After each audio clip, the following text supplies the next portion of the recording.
रात के उस सन्नाटे में जब हर रिश्ता चुप हो चुका था, तभी दरवाजे पर हल्की दस्तक हुई और प्रार्थना कांपती आवाज में बोली, मैं जानती हूं आपने मुझे कभी माफ नहीं किया, लेकिन आज मुझे सुन लीजिए। मैं अपनी बच्ची की लाइफ के फर्स्ट 7 इयर्स मिस करती हूं। मैं उसकी मां हूं, लेकिन उसकी पसंद नापसंद, ये सब कुछ मुझे अब जाकर पता लगी। उसे मेरा नाम आज पता चला है और उसे फ्रेंडशिप करने में, उसका भरोसा जीतने में मुझे काफी मेहनत करनी पड़ेगी, लेकिन मैं सब कुछ करूंगी। बस एक बार आप मेरी जगह खड़े होकर सोचिए, क्या मैंने ये सब जानबूझकर किया? क्या मैंने अपनी ही बेटी को छोड़ने का फैसला खुशी से लिया? मैं जानती हूं ये जख्म शायद ही कभी भर पाए, लेकिन कम से कम मुझे ये हक तो मिलना चाहिए कि मैं उसके जख्मों पर मरहम रख सकूं। और जैसे ही वह मुड़ी, पीछे से आवाज आई, सब हो जाएगा, मैं आपसे बाद में बात करती हूं। और तभी बाबू बोले, आई एम सॉरी, लेकिन इस बात पर मैं आपको कोई सपोर्ट नहीं कर सकता। प्रार्थना सन्न रह गई, उसकी आंखों से आंसू छलकने ही वाले थे जब अचानक एक और आवाज गूंजी, व्हाट्स रॉन्ग विथ यू बाबू? आपकी मम्मी दर्द में है, थोड़ा उनके बारे में तो सोचो। आपको क्या लगता है कि सब कुछ यूं ही चला जाएगा? आप अपना दर्द तो किसी से कहते नहीं, बस सबसे गुस्सा रहते हो। अगर मेरे पास मुझे समझने वाली लाइफ पार्टनर होती ना, तो मैं उससे अपने सारे दर्द शेयर करता, पर सैडली आपको तो कुछ समझ ही नहीं आता। तभी छोटी बच्ची भागती हुई आई और बोली, आपको डर लग रहा है, मम्मा को ब्लैंकेट के अंदर आने दो। मम्मा के साथ बात करके काफी प्रॉब्लम सॉल्व हो जाती है। और उस मासूम सी मुस्कुराहट में जैसे पूरे कमरे का बोझ हल्का हो गया। प्रार्थना उस बच्ची की आंखों में झांक कर रह गई और बोली, तो मैं जीतू से बात करूं? ओह, और यहीं से शुरू होता है एक नई उम्मीद का सफर। लेकिन क्या इस उम्मीद को फिर कोई तोड़ने आएगा? क्या वाकई मां बेटी का यह रिश्ता वक्त के जख्मों को भर पाएगा? उस मासूम सी मुस्कुराहट के बाद प्रार्थना के दिल में एक हल्की सी उम्मीद जगी, लेकिन अगले ही पल जीतू ने जो कहा, उसने सब कुछ फिर से हिला दिया।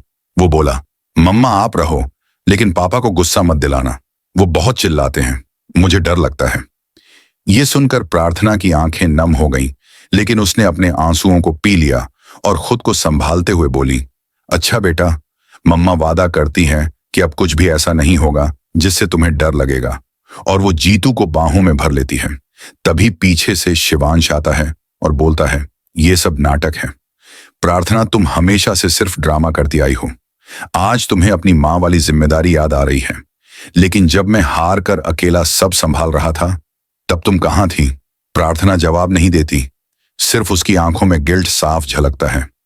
वो कहती है, हाँ गलती मेरी है, लेकिन अब उस गलती को सुधारने दो। लेकिन शिवांश का दर्द इतने में नहीं भरता।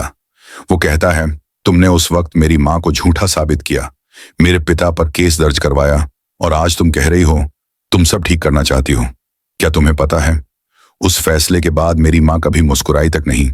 प्रार्थना हिम्मत करके बोलती है, मैं भी ये बात जान लो, उस केस में जो नाम आया वो मैंने नहीं लिखा था। मुझसे झूठ बुलवाया गया था क्योंकि मुझे डराया गया था। शिवांश चुप हो जाता है, उसकी आंखों में आंसू हैं, लेकिन वो उन्हें छुपा लेता है और कहता है, अब क्या फर्क पड़ता है? रिश्ते तो तब टूट गए थे जब तुमने सच नहीं बताया, और अब जब सच सामने आया है तो विश्वास खत्म हो चुका है। तभी पीछे से प्रार्थना की मां आती है और बोलती है, अगर आज तुम प्रार्थना को माफ नहीं कर सकते तो कल खुद को भी नहीं कर पाओगे बेटा, क्योंकि वो सिर्फ अपनी नहीं, अपनी बच्ची की मां बनकर वापस आई है। क्या उसके लौटने में भी तुम्हें साजिश नजर आ रही है, या वो त्याग जो उसने समाज के डर से किया था? उस त्याग की कीमत कोई नहीं जानता। उस रात वो खामोश होकर चली गई, लेकिन उसका दिल यहीं छूट गया था। और आज जब वो लौट आई है, तो क्या तुम्हारा दिल इतना पत्थर बन गया है कि उसमें मां के लिए कोई कोना भी नहीं बचा?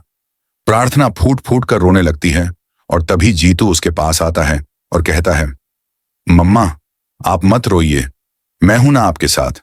और वो उसके आंसू पोंछ देता है। उस मासूम बच्चे के इस छोटे से कदम ने जैसे पूरे घर का माहौल बदल दिया।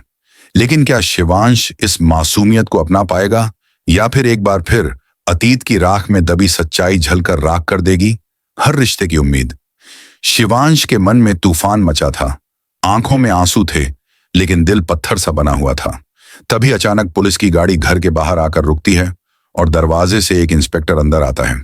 उसके साथ होती है एक महिला जो अपनी साड़ी के पल्लू से आंसू पोंछते हुए सीधे प्रार्थना के पास आती है और कहती है, बेटा मुझे माफ कर दो, मैं ही थी जिसने तुम्हें डराया था, तुमसे झूठ बुलवाया था, तुम्हारे नाम से एफआईआर करवाई थी, क्योंकि उस वक्त मुझे लगा कि मैं अपने बेटे को बचा रही हूं, लेकिन हकीकत में मैंने तुम्हारा घर तोड़ा, तुम्हारा रिश्ता तबाह किया, सब मेरे ही कारण हुआ।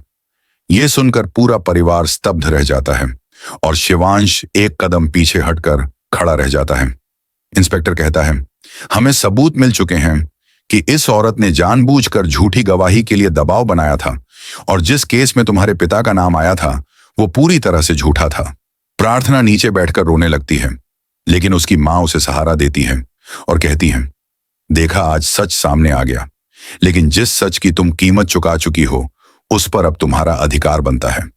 तभी शिवांश धीरे धीरे आगे आता है और प्रार्थना के पास बैठता है और कहता है, मुझे माफ कर दो, मैं तुम्हारा दर्द कभी समझ ही नहीं पाया, मैंने तुम्हें दोषी मान लिया जबकि सच्चाई कहीं और थी। प्रार्थना कुछ नहीं कहती, सिर्फ उसकी आंखों से बहते आंसू सब कुछ कह देते हैं।